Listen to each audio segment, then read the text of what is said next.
On the memorial to the victims of the Manchester Arena attack is the name of Martyn Het. It is now a name enshrined in a law aimed at putting right the failings of that night.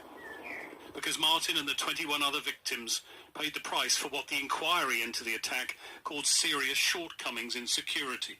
There were failings and mistakes, missed opportunities, as Salman Abedi spent 2 hours inside the venue during an Ariana Grande concert before carrying out his attack. It's been a 6-year journey for Martyn's mother to campaign for the new legislation, a campaign that brought her to Downing Street as it finally became law, and a meeting with the Prime Minister who'd made a personal promise to her to make it happen. For me as a mum, it feels like at least Martyn's death had some form of meaning and he didn't die for nothing.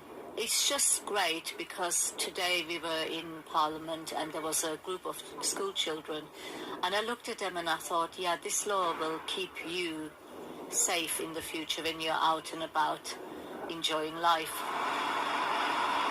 With what happened here in mind, the new law requires venues to be better prepared. Small ones will have to do things like training staff to lock doors, close shutters, identify a safe escape route in the event of an attack. Bigger venues will have to install CCTV systems and hire security staff. Venues will be given time to implement the new rules and there'll be a new regulator to ensure they do. It is a moment for those who've supported the campaign. Massive day. I'm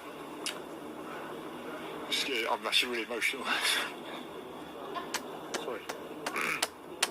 That's how big a day it is.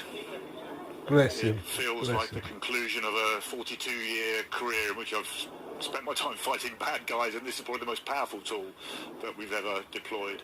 Vegan Murray says her work on what she calls Martyn's legacy isn't over. Making sure everyone now plays their part to protect the public, she says, is essential. In honour of those remembered here and those for whom the pain and the loss lives on. Greg Milam, Sky News, Manchester. Grande, she's opening up about how she's moving forward from that deadly attack at her concert in Manchester. In the emotional moment, she decided to return to the stage. It's been over a year since Manchester. Yeah. And a lot of people thought you weren't going to perform again. I didn't think I was going to either. It was 10:30 p.m. on May 22nd. Ariana Grande had just finished her sold-out concert for 20,000 at Manchester Arena when an explosion rocked the stadium. Inside the crowd, many young children and teenagers with their parents racing for the exits. Outside, mayhem. Police later confirming a suicide bomber had